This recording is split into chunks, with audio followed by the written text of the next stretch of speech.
श्रीमद् भागवत महापुराण की भाव यात्रा 10वें स्कंद के 32वें अध्याय तक आ पहुंची है। श्रीमद् भागवत के 10वें स्कंद का 29वां अध्याय, यहां से रास पंचाध्याय आरंभ होकर के 33वें अध्याय तक ये भगवान का गोपियों के साथ जो रास प्रसंग है वो चलता है।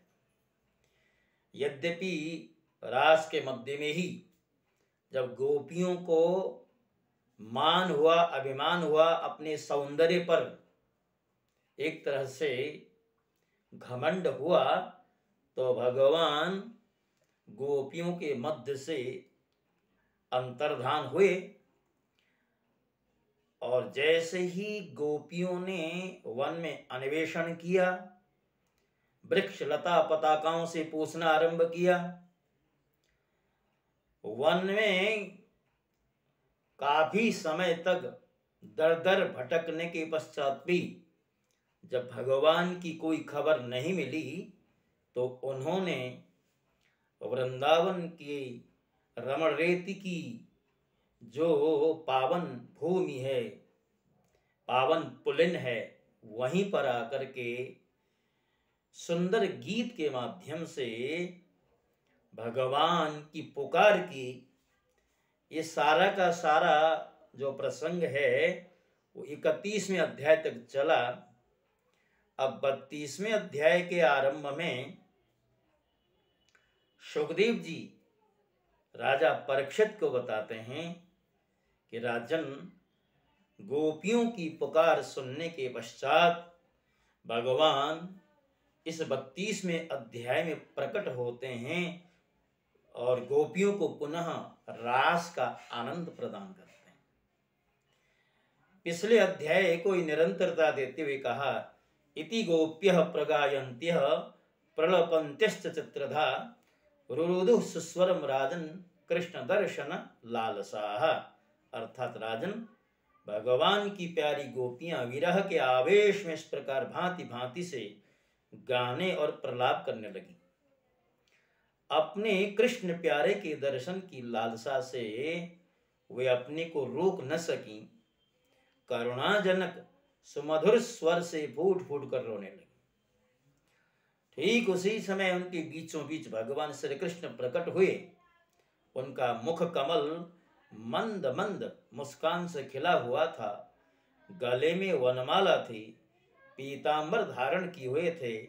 उनका यह रूप क्या था, सबके मन को मथ डालने वाले, कामदेव के मन को भी मथने वाला था।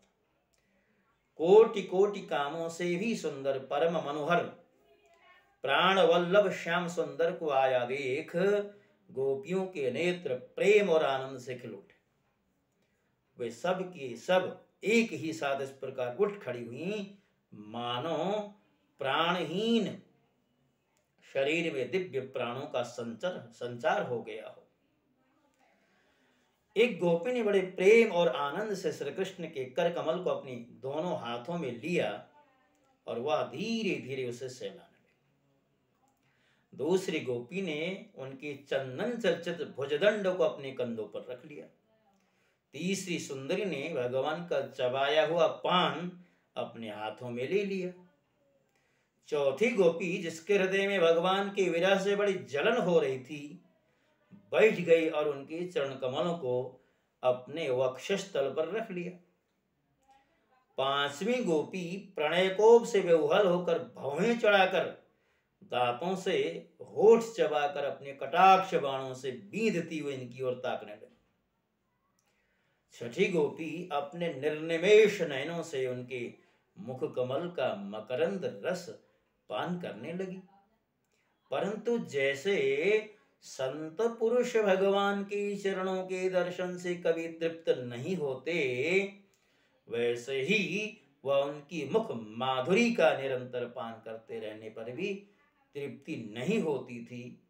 सातवीं गोपी नेत्रों के मार्ग से भगवान को अपने हृदय में ले गई और फिर उसने आंखें बंद कर दी।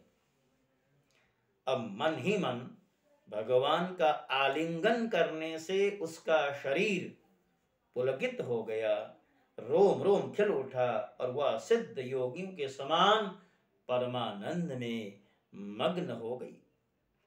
राजन, जैसे मुमुक्षु जन परम ज्ञानी संत पुरुष को प्राप्त करके संसार की पीड़ा से मुक्त हो जाते हैं, वैसे ही सभी गोपियों को भगवान श्री कृष्ण के दर्शन से परम आनंद और परम उल्लास प्राप्त हुआ। उनके विरह के कारण गोपियों को जो दुख हुआ था उससे वे मुक्त हो गए। राजन, यूं तो भगवान श्री कृष्ण अच्युत और एक रस है, उनका सौंदर्य और माधुर्य निरतिशय है, फिर भी वह विरह व्यथा से मुक्त हुई गोपियों के बीच में उनकी शोभा और भी बढ़ गई। ठीक वैसे ही जैसे परमेश्वर अपने नित्य ज्ञान बल आदि शक्तियों से सेवित होने पर और भी शोभायमान होता है।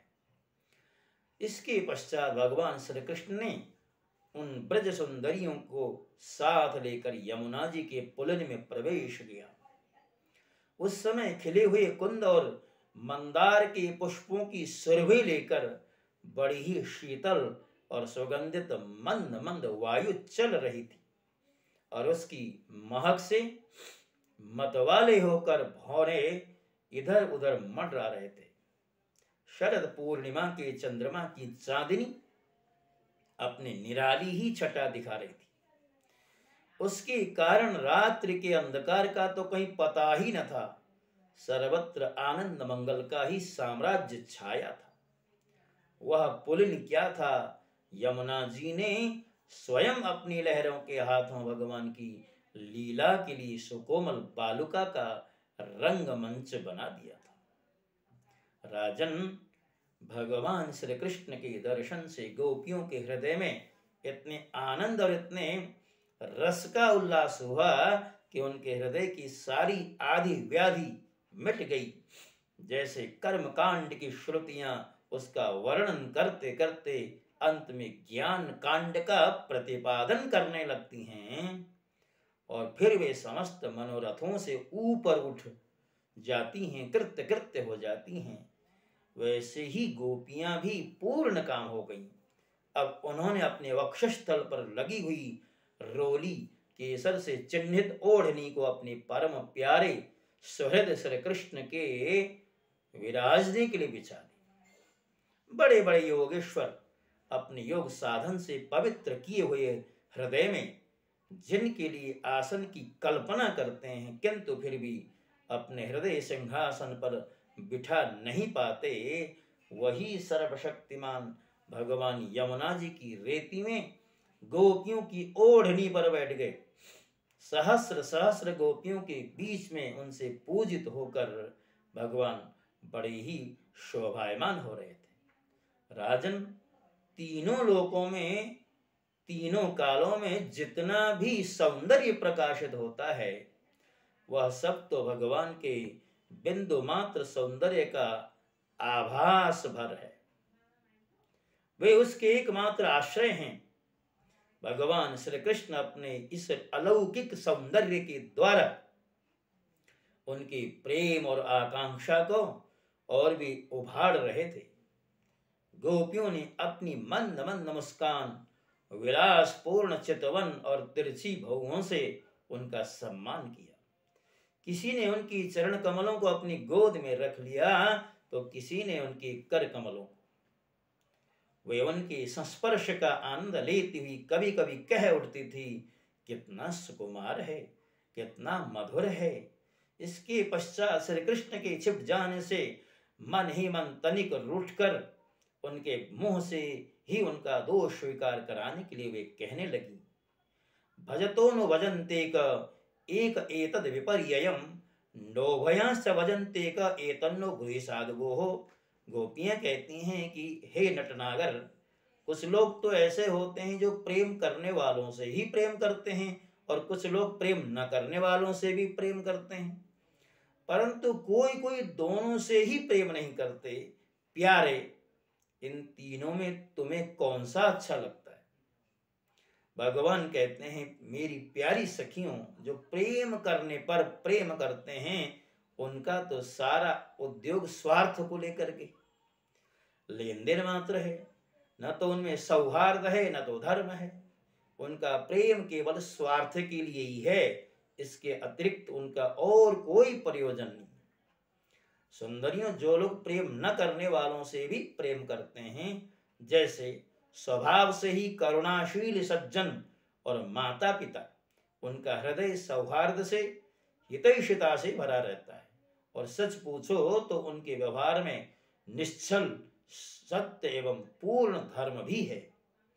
कुछ लोग ऐसे होते हैं जो प्रेम करने वालों से भी प्रेम नहीं करते, और न प्रेम करने वालों का तो उनके सामने कोई प्रश्न नहीं होता। ऐसे लोग चार प्रकार के होते हैं। एक तो वे जो अपने स्वरूप में ही स्थित रहते हैं, जिनकी दृष्टि में कभी द्वैत भासता ही नहीं है। दूसरे वे जिन्हें द्वैत तो भासता है, परंतु जो कृत्य हो चुके हैं, उनका किसी से कोई प्रयोजन नहीं है। तीसरे वे हैं जो जानते ही नहीं हैं कि हमसे कौन प्रेम करता है। और चौथे वे हैं जो जानबूझकर अपना हित करने वाले परोपकारी गुरुतुल्य लोगों से भी द्रोह करते हैं, उनको सताना चाहते हैं। गोपियों, मैं तो प्रेम करने वालों से भी प्रेम का वैसा व्यवहार नहीं करता जैसा करना चाहिए। मैं ऐसा केवल इसलिए करता हूं कि उनके चित्तवृत्ति और भी मुझ में लगे, निरंतर लगी ही रहे। जैसे निर्धन पुरुष को कभी बहुत सा धन मिल जाए और फिर खो जाए तो उसका हृदय खोए हुए धन की चिंता से भर जाता है, वैसे ही मैं भी मिल मिल कर छिप छिप जाता हूं। गोपियों, इसमें संदेह नहीं कि तुम लोगों ने मेरे लिए लोक मर्यादा, वेद मार्ग और अपने सगे संबंधियों को भी छोड़ दिया है। ऐसी स्थिति में तुम्हारी मनोवृत्ति और कहीं न जाए, अपने सौंदर्य और सुहाग की चिंता न करने लगे, मुझ में ही लगी रहे। इसलिए परोक्ष रूप से तुम लोगों से प्रेम करता हुआ ही मैं छिप गया था। इसलिए तुम लोग मेरे प्रेम में दोष मत निकालो। तुम सब मेरी प्यारी हो और मैं तुम्हारा प्यारा हूं। मेरी प्यारी गोपियों, तुमने मेरे लिए घर गृहस्थी की उन बेड़ियों को तोड़ डाला है, जिन्हें बड़े बड़े योगी यति भी नहीं तोड़ पाते। मुझसे तुम्हारा यह मिलन, यह आत्मिक संयोग सर्वथा निर्मल और सर्वथा निर्दोष है। यदि मैं अमर शरीर से, अमर जीवन से अनंत काल तक तुम्हारे प्रेम, सेवा और त्याग का बदला चुकाना चाहूं तो भी नहीं चुका सकता। मैं जन्म जन्म के लिए तुम्हारा ऋणी हूं।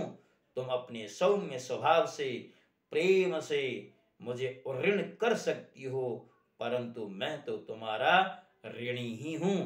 भगवान की भक्त वत्सलता देखिए। भगवान ने गोपियों से कह दिया, तुम्हारा ऋण चुकाने के लिए मैं देवताओं का शरीर धारण करके कई कई जन्म लूं, तब भी मैं ऋण नहीं हो सकता। गोपियों को कुछ देर के लिए भगवान ने विरह की वेदना से अवश्य झुलसाया है, किंतु साथ ही साथ प्रकट होकर के उनके हृदय में विरह जनित जो ताप था उसको सर्वथा के लिए निर्मूल कर दिया है। भक्तों, इसी के साथ साथ ये जो 32वां अध्याय है, और यूं कहें रास पंचाध्यायी के अंतर्गत चतुर्थ अध्याय, इसे हम विश्राम देते हैं। आज की इस श्रृंखला को भी इसी के साथ साथ विश्राम देते हैं। और आपसे एक ही तो हमारी अपेक्षा है, हमारा चैनल यदि आपने अभी तक सब्सक्राइब नहीं किया है, जैसा कि आप सब जानते हैं हमारे चैनल का नाम है आवर स्क्रिप्चर्स आवर सोल, अर्थात हमारे धर्म ग्रंथ ही हमारी आत्मा है। इसे सब्सक्राइब कर दें। इसी प्रार्थना के साथ साथ आपसे विदा होता हूँ। जय श्री कृष्ण। ओम नमो भगवते वासुदेवा।